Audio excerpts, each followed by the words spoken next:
E esse é o Caminhante Onírico.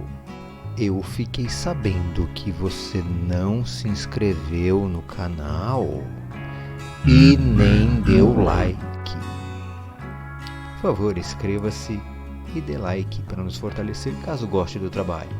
Vamos à história. Em uma noite sombria, igual a tantas outras que já havíamos vivido naquela fazenda, passara um ano difícil e nessa noite me encontrava novamente ao lado de meus pais diante de uma cova cavada com antecedência. Uma cabra já estava no seu lugar, prestes a ser consumida pelas chamas. Queimá-la era agora a única solução que conhecíamos, a tentativa desesperada de afastar o mal que havia se instalado em nossas vidas. Meu pai, com a expressão de quem se sente impotente, olhava o fogo enquanto as chamas encolhiam o corpo do animal. Para ele, a queima era como um ritual, uma forma de apelar para antigas magias, de nos livrar de toda a má sorte que havia se instalado na fazenda. Era um ato de desespero, uma esperança de queimar todas as influências negativas que nos perseguiam. O que o atormentava ainda mais era que, apesar de todos os rituais repetidos, os corpos das cabras sacrificadas sempre apareciam diante de nossa casa. Eles não desapareciam, apenas ressurgiam, como se provocados por um poder malévolo. Cada vez que isso acontecia, era um lembrete constante de que a ameaça ainda estava lá fora, esperando para nos encontrar. Naquela noite, a cabra sacrificada estava mais próxima do que nunca, um lembrete doloroso da agonia que havia se tornado uma parte de nossas vidas.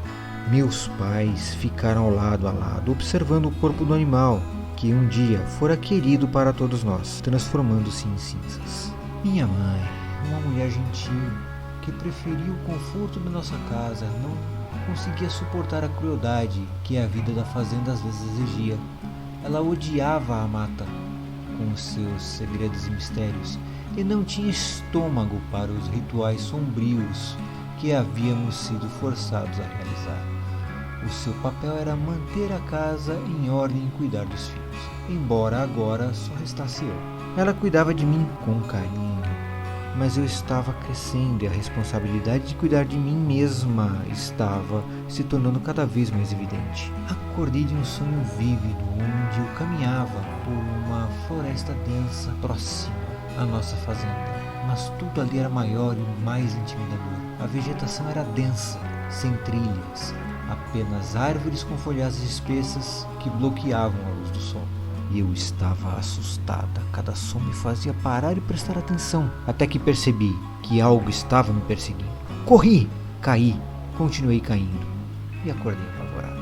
No dia seguinte, peguei a sacola e a lista de compras da minha mãe na cozinha e parti em direção à cidade. Era minha obrigação. A caminhada me levou pela floresta até a estrada que nos levaria para fora da fazenda. Enquanto seguia o caminho, observava minhas velhas botas de trabalho, que já haviam visto os anos de uso e abuso. Eu chutava pedras no caminho, perdida em meus pensamentos. Quando finalmente cheguei à cidade, eu percebi o quão isolada era a nossa vida na fazenda. Nós raramente íamos para lá. A maioria das coisas que consumíamos vinha diretamente da nossa fazenda.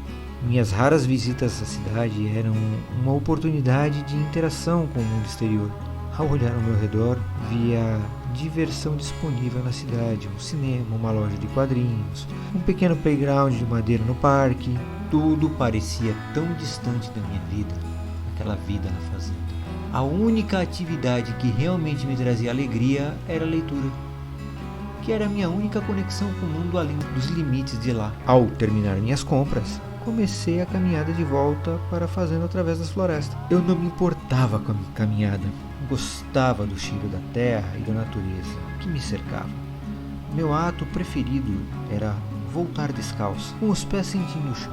Era um cheiro que me lembrava da minha infância, das aventuras que eu e meus irmãos tínhamos nas redondezas. No entanto, Meus irmãos haviam partido anos atrás, deixando-me como a única filha que restava para cuidar dos meus pais. Chegando de volta, sabia que minha primeira tarefa seria ajudar o meu pai. Agora que eu era a única que restava, meus pais se esforçavam para me manter segura e protegida. E sentiam falta dos meus irmãos, mas sabiam que eles haviam escolhido seus próprios caminhos na vida. De vez em quando, eles vinham nos visitar nos fins de semana, mas a distância entre nós parecia crescer com o tempo. Nessa semana, minha mãe começou a exibir novamente aquela expressão de preocupação que eu conhecia tão bem. Era uma expressão que ela tinha sempre que um dos nossos animais morria, ou quando me encontrava desacordada na minha cama na manhã seguinte, sem lembranças de como cheguei lá. Era uma preocupação que se tornara parte da minha vida, uma preocupação que eu tinha aprendido a aceitar. Meu pai tentou me confortar, dizendo que eu estava ficando mais velha e agora, aos 16, os episódios misteriosos não aconteceriam mais. Aos poucos comecei a aceitar que aquelas experiências faziam parte da minha vida, embora eu nunca tivesse entendido completamente o que estava acontecendo. Naquela noite, algo estranho aconteceu. Eu estava deitada na minha cama, cercada pela escuridão, quando percebi que algo estava diferente.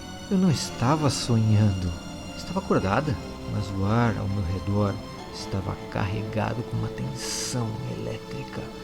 O cheiro de uma das cabras pairava no ar, mas agora ele tinha um aroma inexplicavelmente doce e atraente. Era uma sensação de euforia. Começou a se espalhar pelo meu corpo, uma emoção que eu nunca tinha experimentado antes, mas em questão de segundos, a euforia se transformou em uma agonia insuportável. A dor começou a subir pelas minhas pernas até os ossos do meu quadril.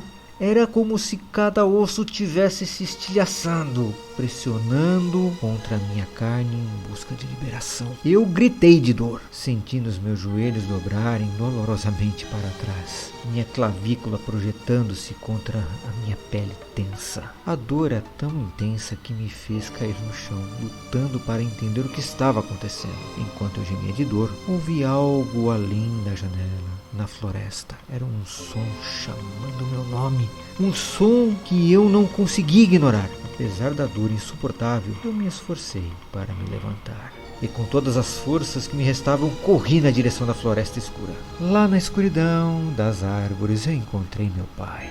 Ele estava falando, mas sua voz parecia distante, confusa para mim, perdida em minha agonia. No entanto, uma única palavra rompeu o nevoeiro na minha mente. Vá caçar.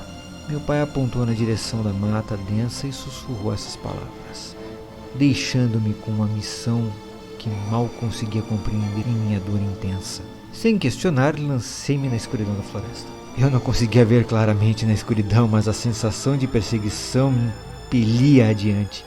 Cada passo era uma luta, mas eu continuava. Eu não sabia o que estava caçando ou porquê, mas a voz do meu pai ecoava na minha mente. Ofegante e ferida, eu retornei. Não sei como, mas sabia onde teria de ir. Acordei novamente no meu quarto e, como sempre, sem fome nenhuma. Mas eu sempre ia à cozinha para acompanhar os velhos. Hoje os dois estavam radiantes, exibindo sorrisos em seus rostos, como se um peso que antes carregava em seus ombros tivesse sido aliviado. E agora você pode assistir outros vídeos do canal que estão na recomendação dos cards.